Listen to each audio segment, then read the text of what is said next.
pasewakan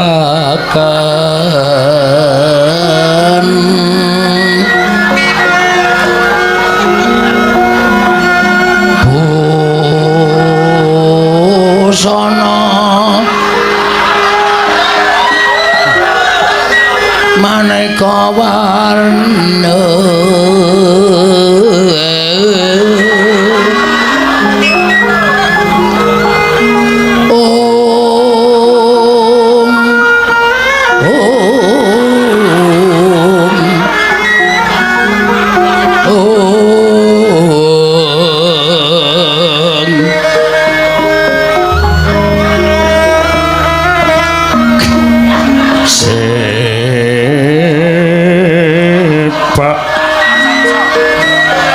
Peteng Udyana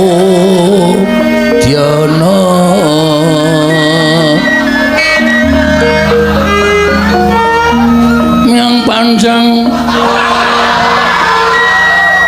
sarwara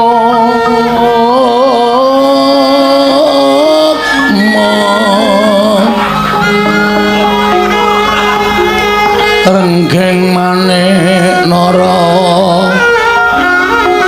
wata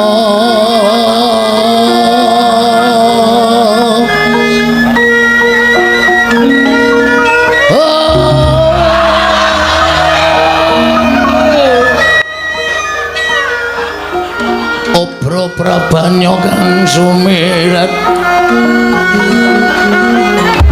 obro prabanyo ora sembrana ta sumirat kenyaring tejo lelewaran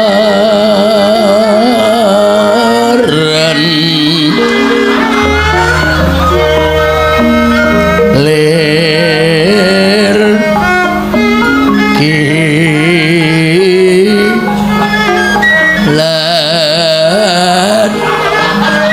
sisiring dadet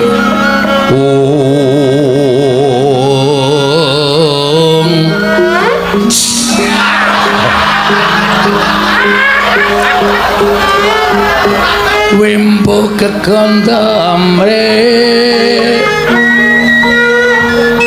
mingeng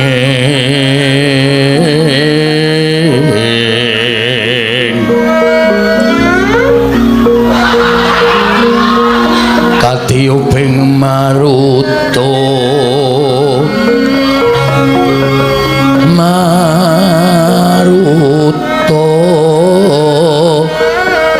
mantu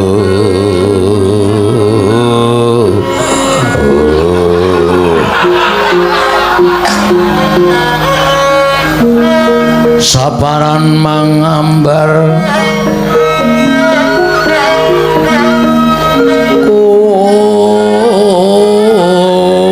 kunas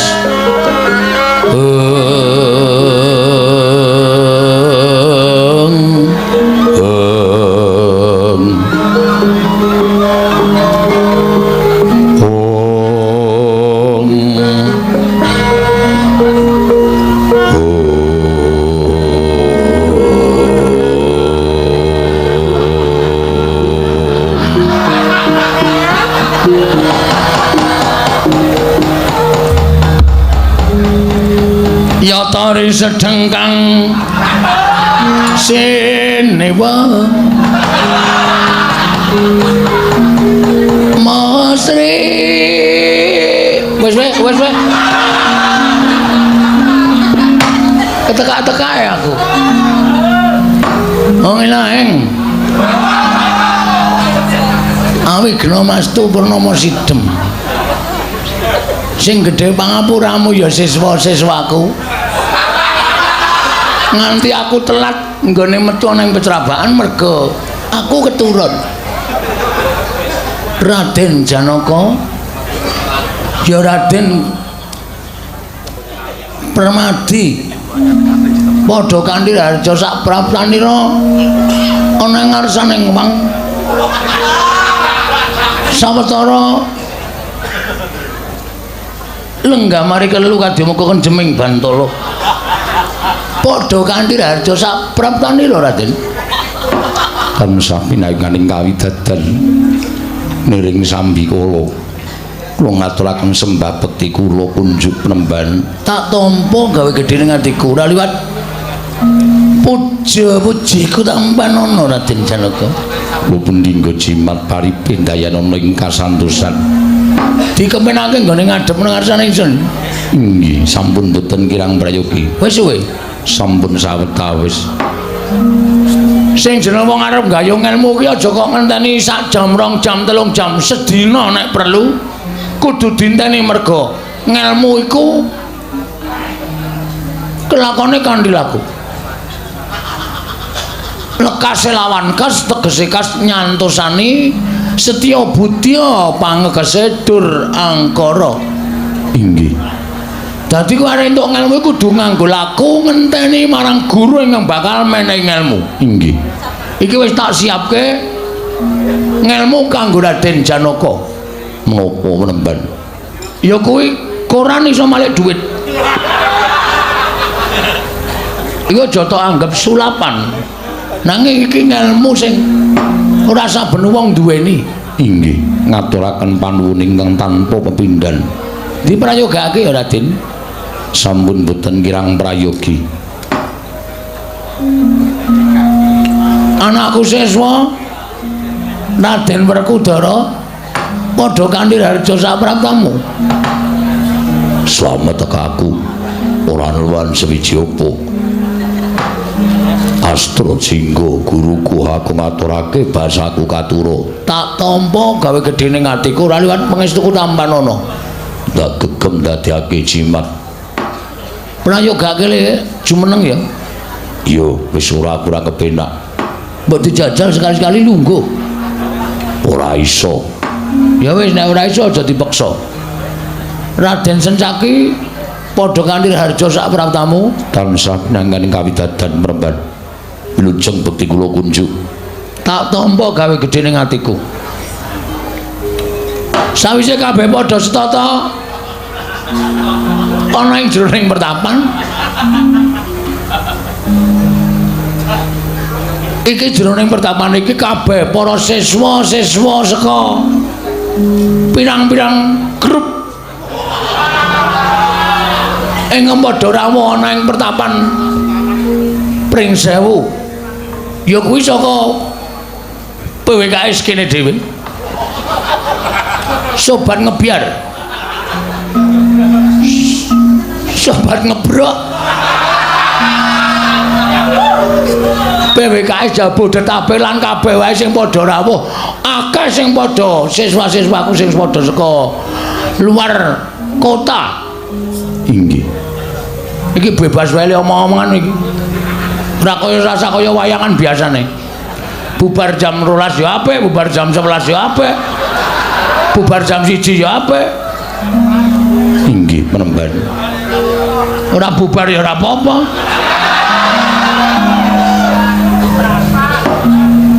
Dina iki acara ya kuwi mahargya. Anniversary. Yuni iki wedok.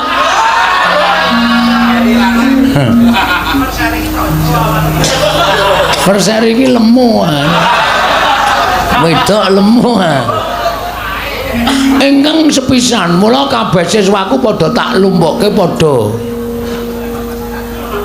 Bakal tak paringi sesorah. Wewarah. Apa ta sababe kok iso dadi kaya mengkene? Iki hasil jerih payahe para siswa-siswaku, para cantrik-cantrikku yang memang wajib diacungi jempol. Meh wae muni aku mah. Ngono. Sing sasuwene padha berusaha wiwit saka awal ana tetembungan berakit-rakit ke hulu, berenang-renang ke tepian. Bersakit-sakit dulu, bersenang-senang kemudian. Inilah hasilnya. Karena hasil perjuangan para-para sing padha wis kebacut apa anu jenenge kuwi. Berjuang demi ya kuwi bosku. Sopo? Guruku, maha guru. Kowe dadi siswaku, aku gurumu ning aku sing ndek guru jenenge maha guru. Iya. Ya kowe pokoke ora tak sebut jenenge. Engko ndak kowe genti Suwitandana ora Suwita aku. Aku kentekan siswa. Iya. Iso dadi sawijining apa ya? Apa mergo rung madang iki kok ya? Rasane kaya piye ngono. Iso dadi mujudake cawet Channel. Sing paling akeh sing padha sekap sekrep. Iya. Modar iki engko sing neruske lakon mbok pecah ndase iki kok. Nek aku arep nyoba karo wiyaga-wiyaga kuwi tak gawe lakone kira-kira engko iso do ngarang lakon apa ora. Dadi berusaha ngarang lakon ora lakon sing wis ana dicakke. Kabeh iso. Ngene iki engko tak nehi dayoan sapa terus apa jenenge engko critane piye sak teruse piye aku arep ngaso karo Kundara. Iya, ora apa-apa. Kesel tenan aku nek ora demi rombongan-rombongan baju barat iki gemang aku. Ha tak nggo ngaso padake. Iya. Larang suaraku iki. Ha iya. Ben awar-areman aku kok. Arep gleleng aku areman. Nah saiki ngene. Iki do semangat iki ya to do entuk dhuwit ae. Entuk iki cocok do pajake do sambatan ora Pras. Lek ngudak wedang mengko Pras. Kowe iki nyinden kok pajake nang angkringan.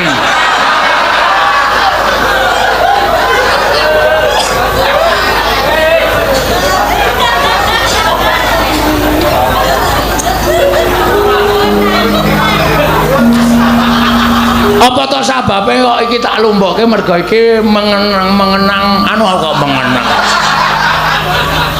Memperingati hari ulang tahun. Nah. Apa to sababe kok diperingati bareng-bareng? Iki ngene Werkudara. Aku kuwi sering melihat utawa kerep ndelok sawijining brahmana sing maune kondang kawenang-wenang. Cantrike akeh. Terus bareng brahmana kuwi wis ora kondang utawa wis ora ana. Cantrik sing padha suwita kuwi do tengklelet ora karo-karuan. Mula iki gawe ya kuwi manut karo ombyaking jaman saiki. Streaming. Streaming ki apa? Streaming iki kathok sing kaya rendan ngene lho.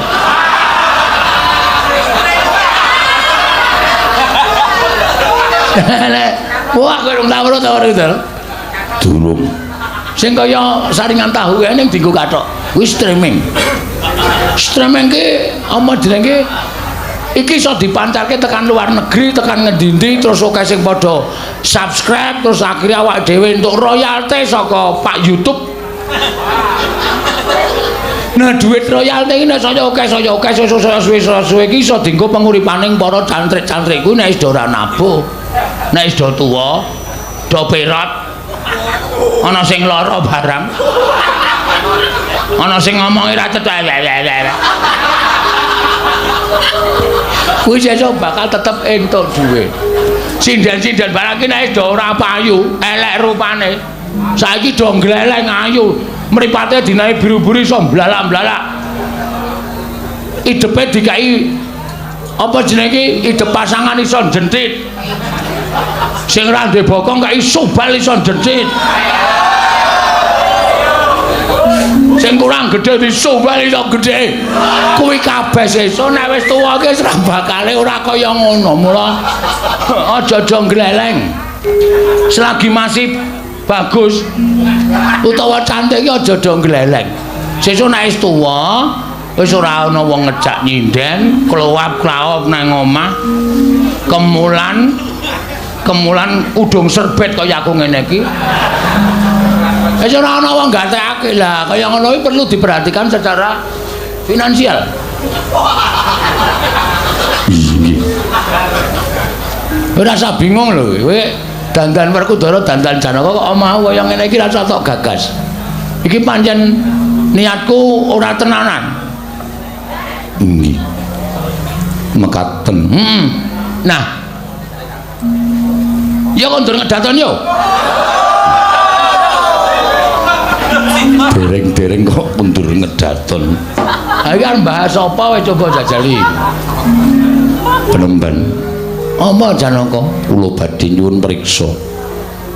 Sangkan paranipun tiyang gesang menika saking pundi? Wah, pertanyaanmu iki wayang banget ya. Sangan parane wong urip ki saka gua garbane ibu. Wis ngono wae. Kenging menapa saged gesang Diparingi karo sing kuwasa. Gusti, inggih. suwene sangang sasi 10 tahun. Sangang sasi 10 dina. Kuwi mapan ana ing kandutan. Bapa maringi patang werna, ibu maringi patang werna.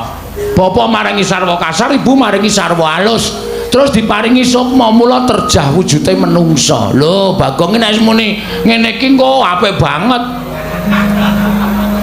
Mbok menawa. Nggih.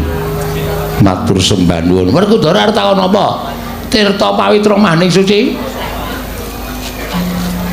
Tirta pawitra maning suci seprene aku durung ngerti tegese apa.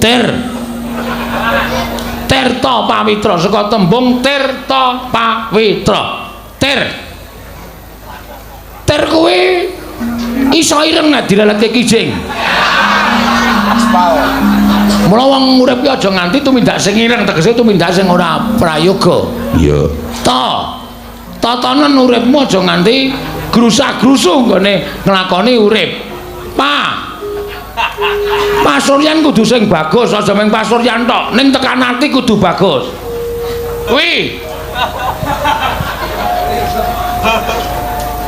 Kuwi saka tembung wiguna tumraping sak padha-padha. Tra kuwi saka tembung trondol. Wong urip ki kulinakno resik-resik. Aja dingudawa. Tegese aja dawa pikire ning sing cendhak ning migunani. Iya. Tirta pawitra mamah ning maju terus nggone ngadepi urip. Maju ya karo madang barang.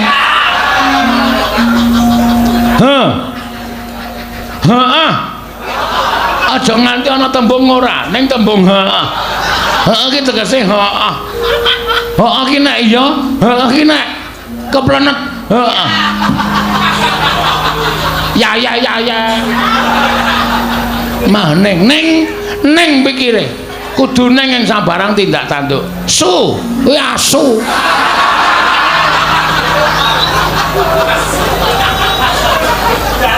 Sing kirana kewan siji kuwi.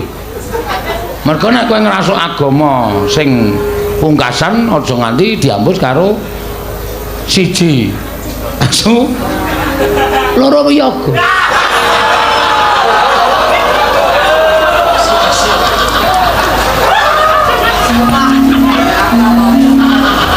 Kudu dibasuh nganggo wedi. Nek ora najis asli tenan. Iya. Ya gak ana daya ya wayange apa wae to, Gek. Goleke daya sing kira-kira angel engko le mbutulke lakon men do mumet sing neruske aku. Sopo sing arep teko? Lho. Kae kok ana sing ait. Sopo? Lho, ora pati duga malah kok pertapan kene ketekan buta cakil ki ana ngapa kae?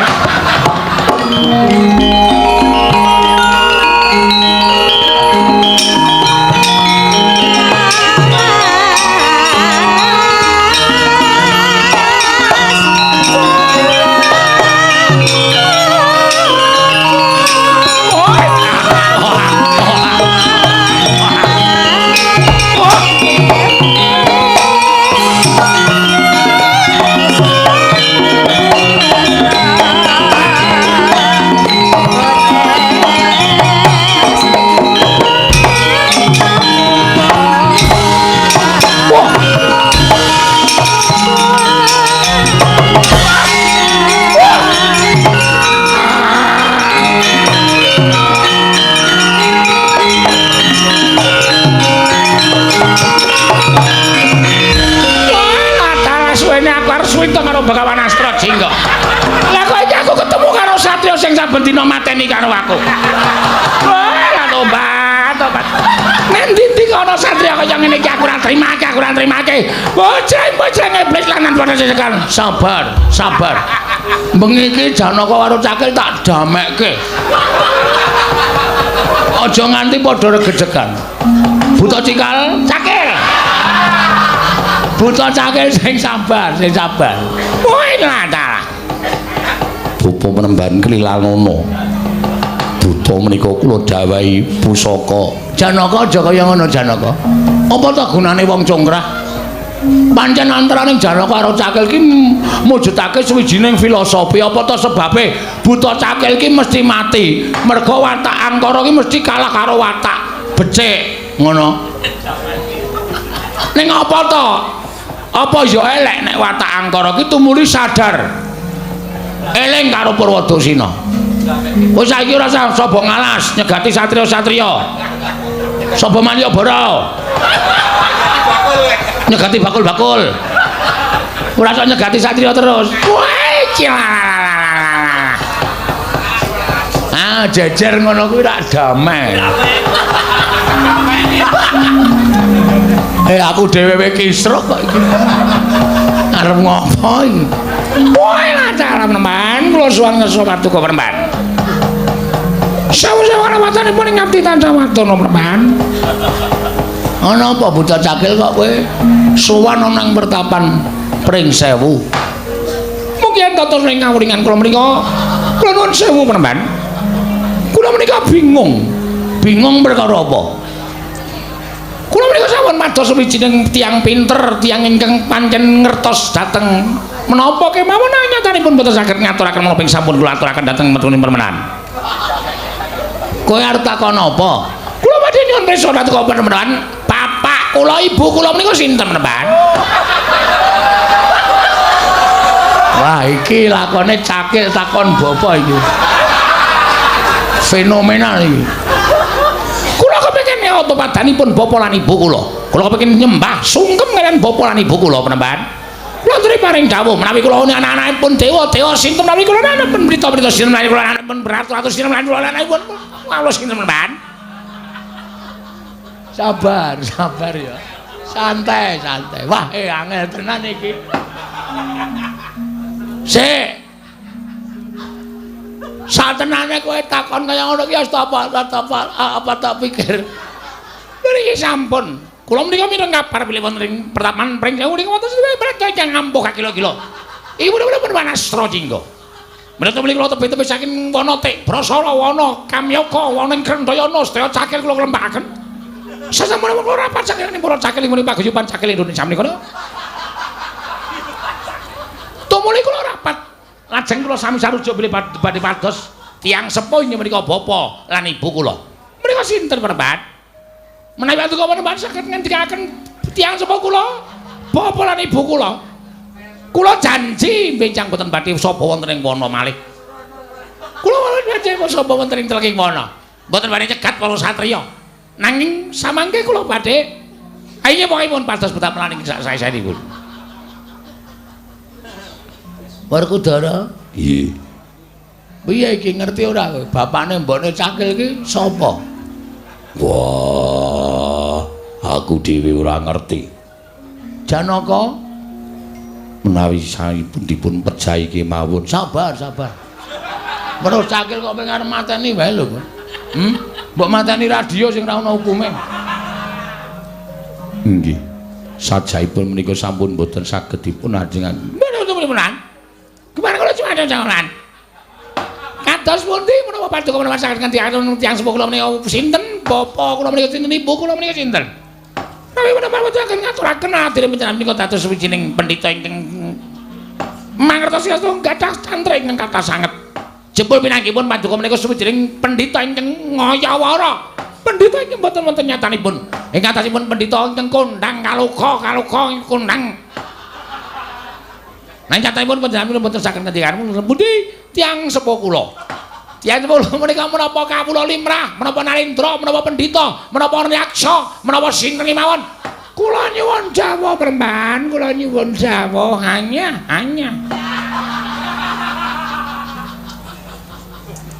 Ngene ya Cakil. Iki pertanyaanmu pancen angel. Lan ora sadeng wong iso jawab karo pitakonamu. Iye. Mula kowe tak dawuhi supaya ngenteni nang jabaning pertapan. Lho ora ta? Ora dalah.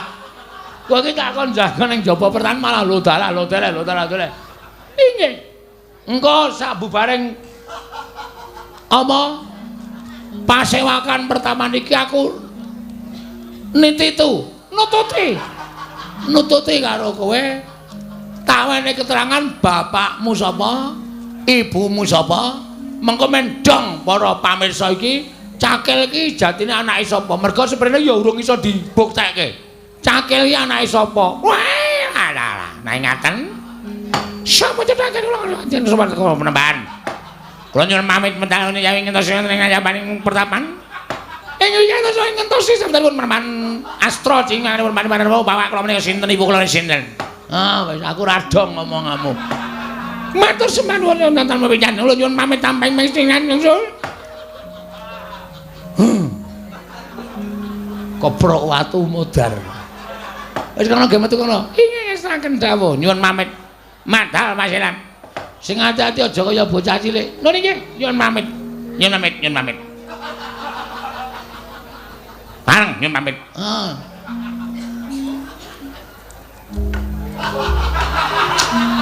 Piye kae? Tatake gamelan kok ora nggo gamelan. Wala, nyuwun pamit badhe kula ajar buta cak. Kosek Janaka. Kosek aja kesusu. Aja kesusu. Ha iki gandeng mau aku ya kudu manekung saring Gusti. Piye to carane supaya aku ki ngerti bapakne Cakil kuwi sapa? Nek perlu aku arep munggah kayangan. Lho wis tak nehi trontong-trontong pepadang engko teruse. Ning saiso-iso Cakil mau konon mulih.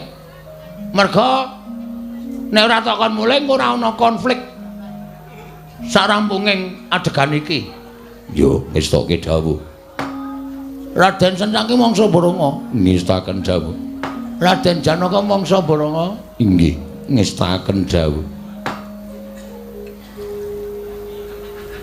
Wah, cenek ta iki? Inggih.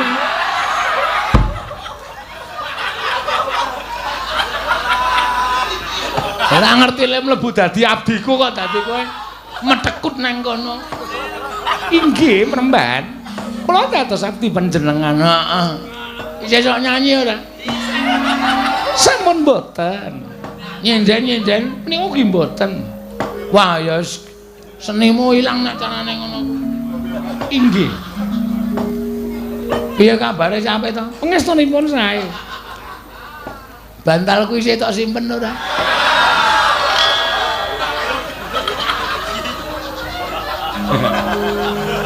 Tase nah. Heeh. Kenangan ah. Kenangan indah. Aja tak ilangke ya. Kae pokoke tandha tresnaku marang sliramu. Inggih. Walaupun kita sekarang sudah tidak bisa berdekatan lagi. Tapi hatiku tetap untuk bokongmu.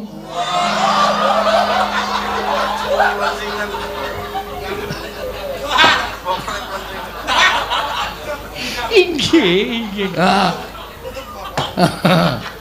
Asem ora kaget aku, mulane mau aku liwat tak lirik-lirik kaya weruh wajah iki wis apal aku. Kaya rupane iki gulumu dawa banget dasmu cilik. Nah, iki mau wedok apa kowe? Gulune dawa banget sirahe cilik kaya pentolan korek. Inggih. Wis ngono ya? Yo. Ya bubar yo? Ya yo.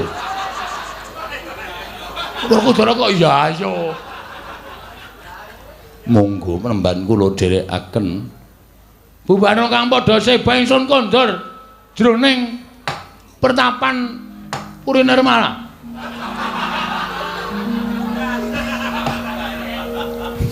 Inggih penemban.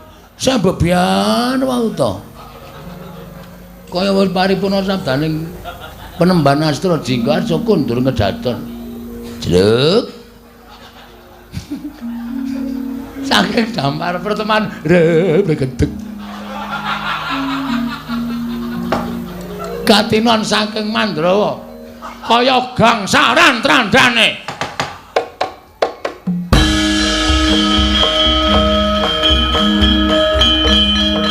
Rep tak tang lirih.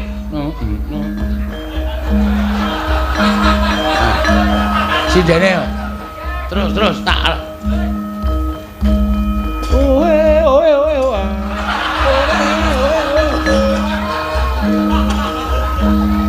ngene wae aneh-aneh. Walah tenel. Topan ngono lho senenge lega aku. Udus.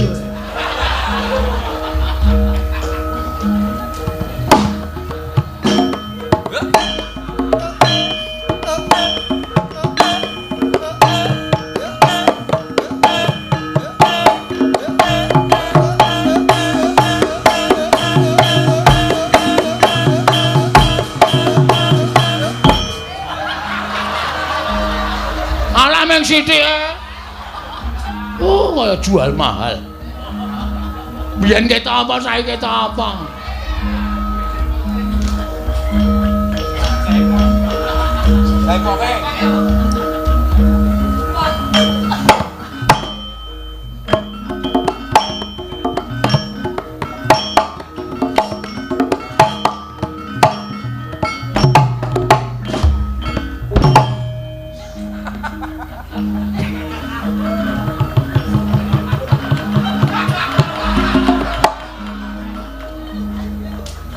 Nek wonten dawuh. Tonile ditutup bae kae. Ndaming donggo gojek. Tonile ditutup.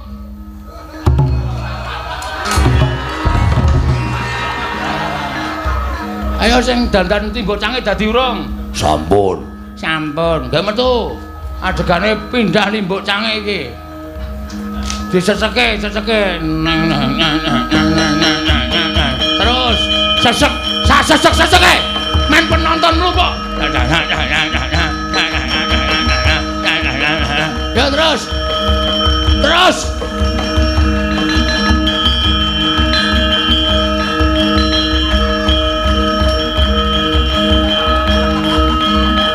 Tak. Rasa tangguh. Nggih, matur sembah nuwun menika mangke badhe mlajengaken kadang kula sepuh saking Sukoharjo, Mas Sukadi. Monggo katuraken kagem sekeca. Mangke gara-gara tasih nenggo inggih menika grup saking Jakarta inggih menika Ria Jenaka. Ngoten niku. Matur sembah nuwun. Ya Mas Kadi kene Mas.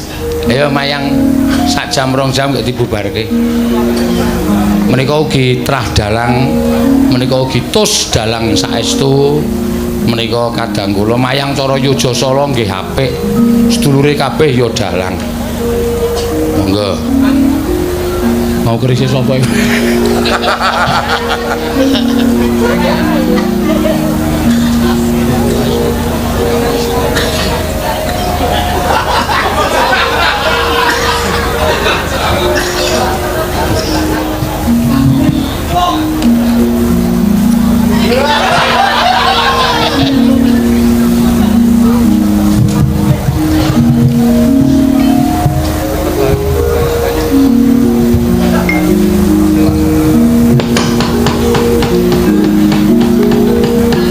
Kantaning kang sakara kadhong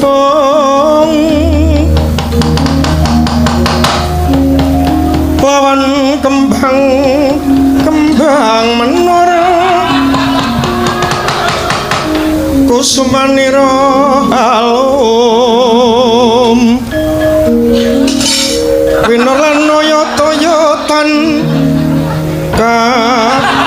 keprain tiwas renceng sing dijapit kae lho ndupa melun kalun kadya mega mimba bathara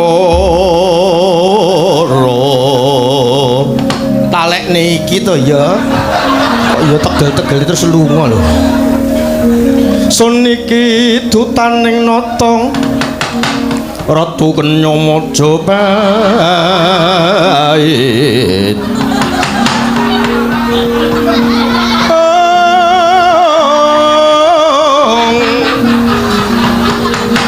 Ranpati Senggono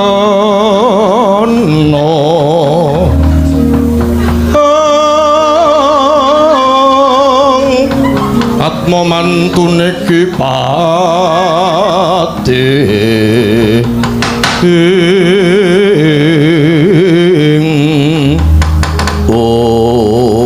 wau to ingkang wonten tapel wates papanungganira iseng bawerya sang kacepet wadya bala saking tawang gantungan dangu datan kabidhangaken kaya pandong karahinan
Jawata Jiwandana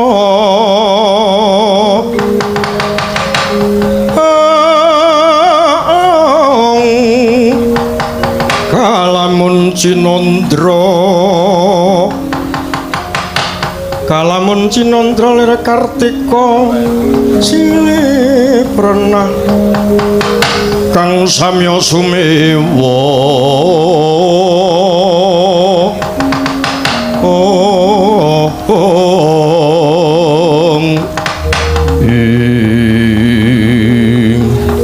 adalah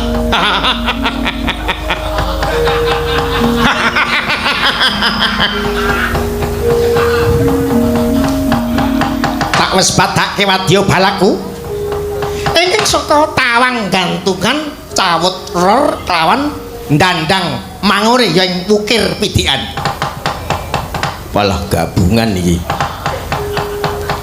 enten dawuh kiraka nggih wonten dawuh kiraka enten dawuh kiraka lah enek apa iki aduh saka tawang gantungan jujug kene iki papan padesan kene arep gaya apa ngono lho engko to dhisik aja padha sarmana sowan ana ngersaning Sang Bagong ya Sang Kacepot. Sedyaku kepengin ngawu-awu Sudarma. Sapa ngukir jiwa ragaku nanging disemayani. Disemadosi. Disemayani lire piye? Kon ngenteni ana njabaning rangkah. Kyai Bagong bakal ngatas keparenging jagat. Bakal mangerteni sapa ngukir jiwa ragaku mula kang saka iku. Mbok menawa ana payo-payo yen nganti perkara iki digawe angel. Kyai Bagong bakal budi sembadani bangga dirampungi. Ora susah dibrondongi mriyem. Padepokan Kalurahan Kacepot brondana mriyem di bumi angus. Kota muntap lir tinetap. Duka yayasinipi jojo bang mawi ngwengis. Kumetot padaning lati.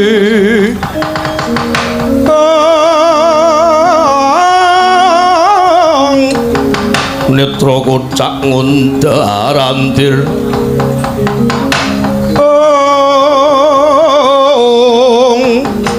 kumbala mangulir geni jegro kuncang unggahira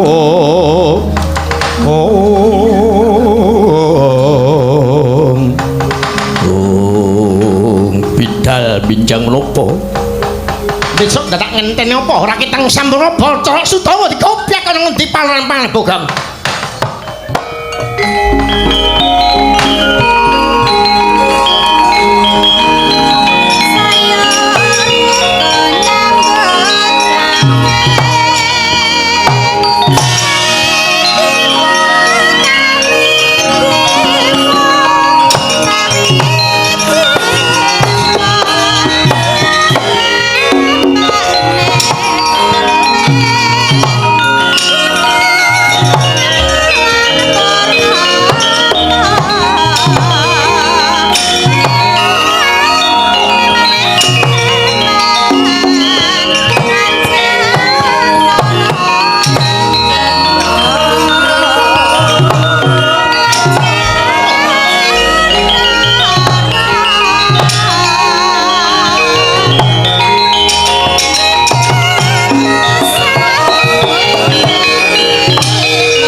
tumingal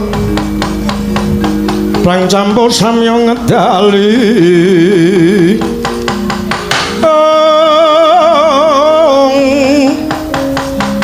Loro kadit wileding koto Dayang kong manguncang niti benjang sangat jimicil wah Pak Seno iki cengkoke ora bangling iki satriya kulite kenceng patik granceng apa bener kowe satriya Solo Bumi Caki wah gereng ora medeni Caki aku kowe tak sawang cat katon catur aku bangsaning apa aku bangsaning Sukrep aku Sukrep uri saka negara Tawang Gantungan kekeseting Ratu Gusti Prabu Gudayatma aku araning Ditya Kala Kiswan Basunjaya layak ireng lah kok ireng ngendi papan dununge Bagong Yosi Kacepot sago mertekke lan ngerteni sapa sejatine ingkang ngukir jiwa ragane adikku sapa adimu Cakil Yosi Gendring Caluring Roknal Trembising ya sang klantang mimis sapa Reknal Trembising luar jenenge oh luar banget kowe Balio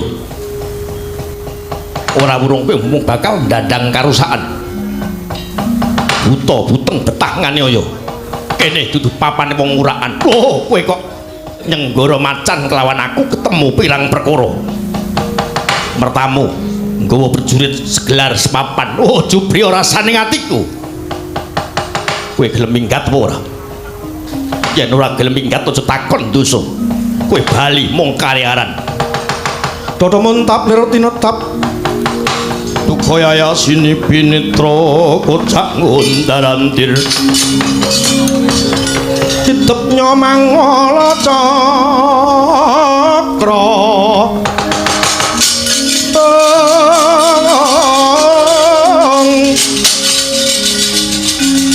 Kadya kembang murawali bang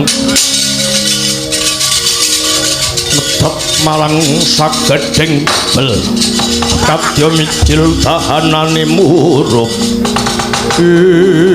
Uladalah Gendhit Toyota memang kadang dewa Sedeng bobote kowe tanding aku senjaki Wanti tanding marang aku wis kaya ngene dak ditantang maju rang kepapat ke batang merak tinggal gelanggang colong playu kalau aku tak gaduh limpamu kowe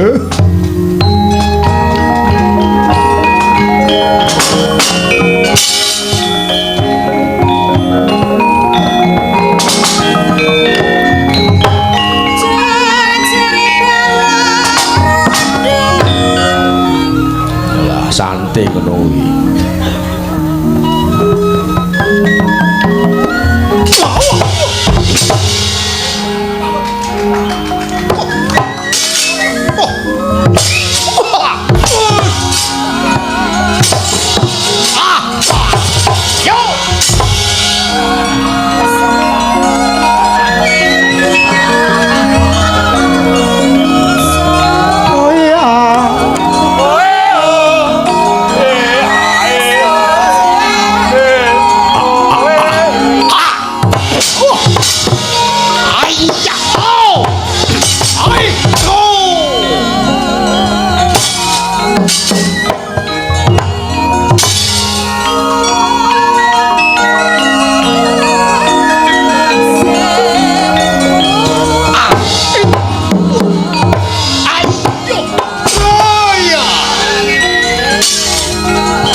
Tata Pandhawa Kadiwisaya Indraksa Sara Maruta Mawana kana maraka Samirana Bayuwarayang Samirana Bayuwarayang wisikan pagulingan limo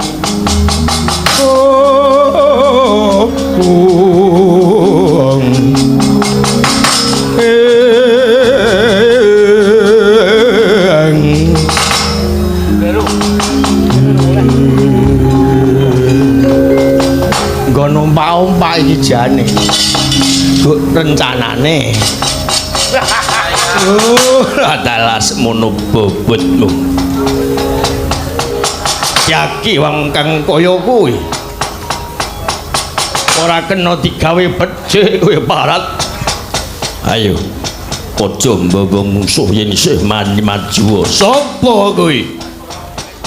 Senopati Gembong Swelogiri Hanuman. Wah, Hanuman suarane kok gedhi men iki.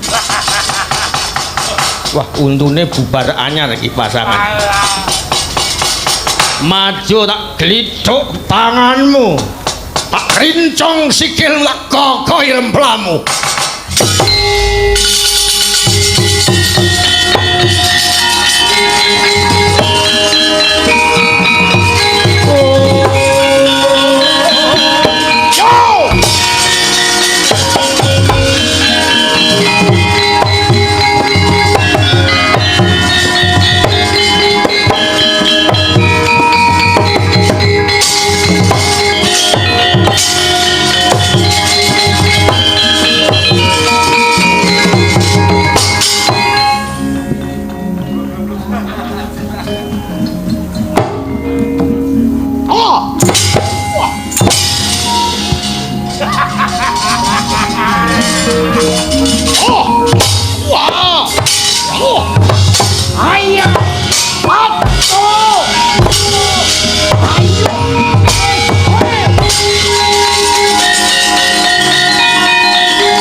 Males aku iki.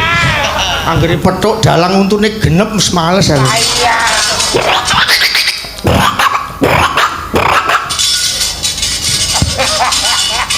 Wah, metu truwok bareng iki.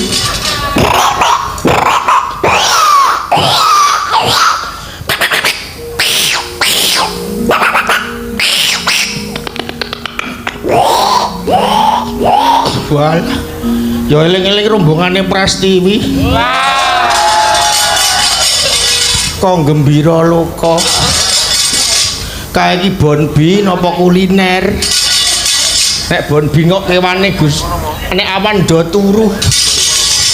Wong kewane nek awan do turu kok wong malah do nonton kewan turu. Milani man.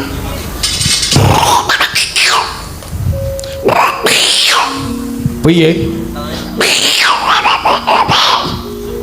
Wegah mbok kowe sing bali. Kowe wegah bali. Aku kon bali.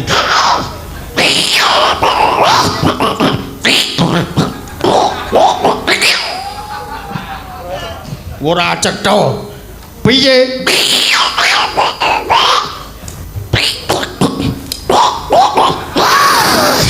Wah, saru kere iki. Wong edan iki.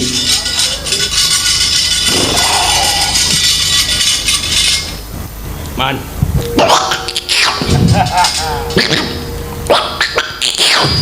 Mula nek mangan kambil iki aja sing enom-enom dipangani lho diudi ento.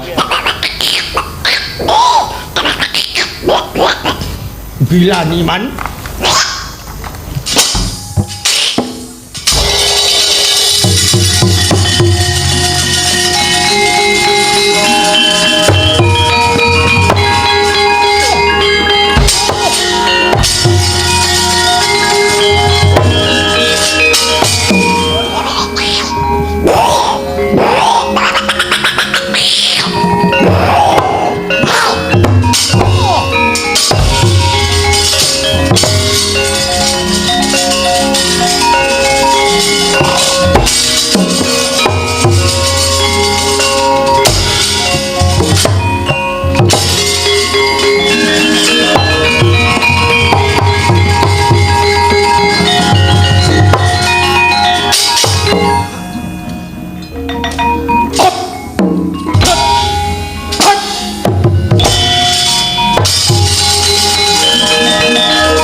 Perang awut-awutan takone we urung kok terus diantem gunung ya kok alon-alon nganggo kenci sik urung-urung kok diantem gunung den iki nyadong dawuh prayoginipun kados pundi den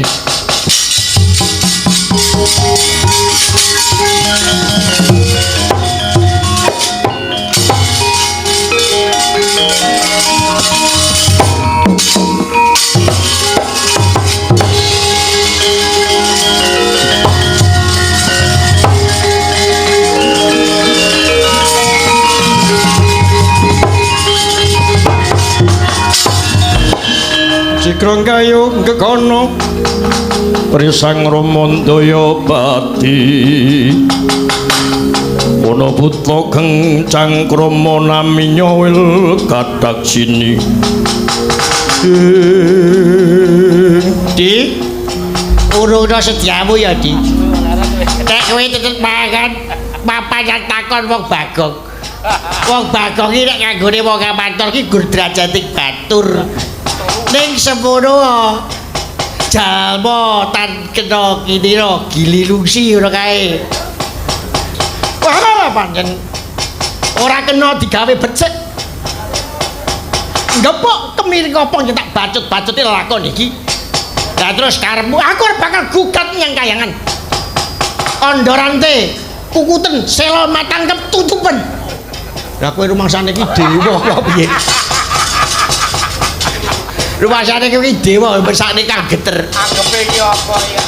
Ondorante kukupen selo matang ketutupen ya rumangsane iki kowe ya dipati apa piye? Aku tak munggah nyang awang-awang kumitir. Apa kowe ngerti? Engko ayo. Sirloken.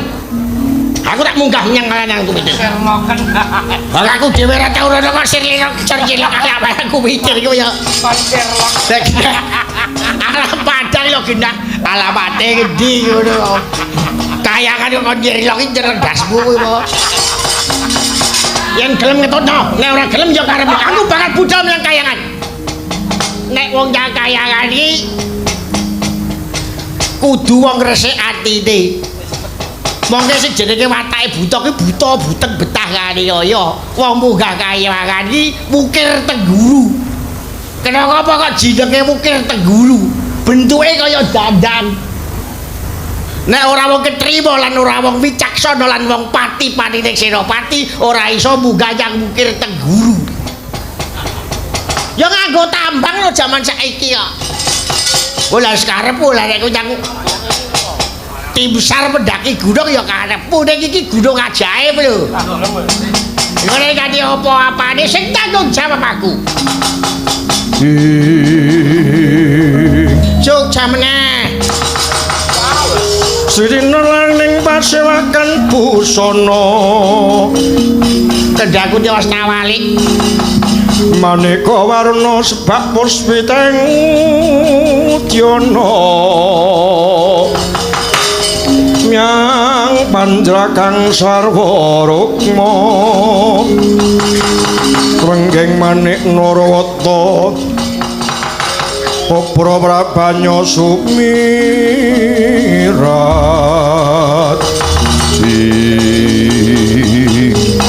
Petulung lawan sedulur sing lair batin. Mengko malah dadi ganjelan murid wis aku nyun pamit ya Kakang.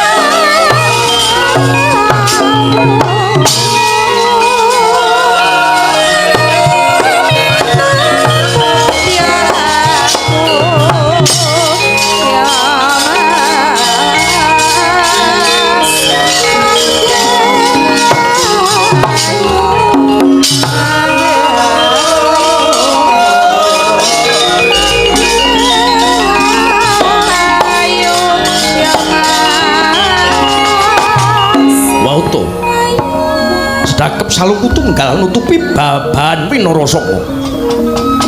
Menengake panca indriya panca lima indriya mubah lawan musik. Sajuga ing tinundeng kang saling sinidika mung laksitaning Subrata. Katrimah panedhane pisang gendring caluring ya rasang Jaramaya. Ngambah alaming antara Arsang raga sukma pecat raga pecat sukma tinggal raga jebles satya bagus